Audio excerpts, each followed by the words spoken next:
Bhojpuri industry की जानी मानी एक्ट्रेस निधि झा के हॉटनेस के जलवे से सभी लोग वाकिफ़ हैं। हमेशा ही निधि के बोल्डनेस लुक और वीडियो इंटरनेट पर कहर बरपाते रहते हैं। सेक्सी फिगर को लेकर भी निधि झा भोजपुरी इंडस्ट्री में अपनी अलग पहचान बना चुकी हैं। उनकी तुलना बॉलीवुड की जीरो फिगर एक्ट्रेस यानी करीना कपूर से की जाती है। निधि झा के हॉटनेस का डोज इन दिनों इंस्टाग्राम से लेकर यूट्यूब पर देखने को मिल रहा है। इंस्टाग्राम पर एक तरफ निधि झा अपनी बेहद हॉट सेक्सी फोटो वीडियो को शेयर करके अपने फैंस को मदहोश करती रहती, वहीं दूसरी ओर यूट्यूब पर उनके हॉट वीडियो और सेक्सी भोजपुरी सॉन्ग्स फैंस के पसीने छुड़ा देते हैं। निधि झा के लेटेस्ट भोजपुरी सॉन्ग तो इतने पॉपुलर हैं कि उनके हॉट डांस को देखकर फैंस बेकरार हो जाते हैं। आप भी अगर निधि झा के सेक्सी ठुमकों के देखेंगे तो झूमने को मजबूर हो जाएंगे। इंस्टाग्राम पे निधि की पॉपुलैरिटी इतनी बढ़ गई है कि वह जैसे ही अपनी कोई फ़ोटो या फिर वीडियो शेयर करती हैं तो वह तेज़ी से वायरल होने लगती है। यही कारण है कि उनके फॉलोअर्स की संख्या में भी दिनों दिन काफ़ी ज़्यादा इजाफा हो रहा है। फिलहाल उन्हें लाखों की तादाद में लोग इंस्टाग्राम पर फॉलो करते हैं।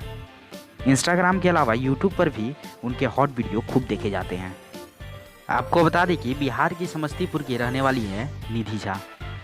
समस्तीपुर बिहार की रहने वाली निधि झा ने कई भोजपुरी फिल्में कर इंडस्ट्री में अपनी अलग पहचान बना ली है, लेकिन अपने एक्टिंग कैरियर की शुरुआत उन्होंने छोटे पर्दे से की थी।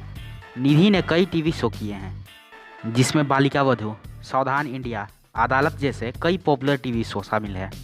इसके बाद 2016 में उन्होंने भोजपुरी फिल्म गदर के साथ डेब्यू किया था। निधि झा को अपनी पहली फिल्म से भोजपुरी के सबसे बड़े superstar power star Pawan Singh के साथ उन्हें काम करने का मौका मिला था। पवन सिंह के साथ अपनी डेब्यू फिल्म से ही निधि झा भोजपुरी की सुपरस्टार एक्ट्रेस बन गई। निधि झा को भोजपुरी फैंस ने काफ़ी ज़्यादा प्यार दिया। निधि झा की डेब्यू फिल्म जो कि गदर थी, इस फिल्म के बाद पवन सिंह और निधि झा की जोड़ी सुपर डुपर हिट होने लगी। दर्शक इन जोड़ी को काफ़ी ज़्यादा पसंद करने लगे। निधि झा की पहली ही फिल्म से इनका कैरियर पीक पे चलने लगा। भोजपुरी इंडस्ट्री में टॉप लेवल की एक्ट्रेस बन गई। चूँकि निधि झा कई टीवी सीरियल्स में काम कर चुकी थी, जैसे कि बालिका वधू, सावधान इंडिया, अदालत, इतने सारे टीवी सीरियल्स करने के बाद उन्हें काम करने का एक्सपीरियंस हो गया था। इसके बाद 2016 में उन्होंने भोजपुरी फिल्म के गदर के साथ डेब्यू किया और पहली ही फिल्म से निधि दर्शकों के दिल में बस गई और दर्शकों ने इन्हें काफ़ी ज़्यादा प्यार दिया। अब तक निधि झा कई भोजपुरी के सुपर डुपर हिट और ब्लॉकबस्टर मूवी में काम कर चुके हैं, जैसे कि शंकर, जय हिंद, ट्रक ड्राइवर 2, धड़कन और सत्या। ये सब सुपर डुपर हिट और ब्लॉकबस्टर फिल्में रह चुकी हैं। तो फिलहाल इस वीडियो को यहीं पे समाप्त करते हैं और आपने यह वीडियो यहाँ तक देखा, इसके लिए आपको बहुत बहुत धन्यवाद।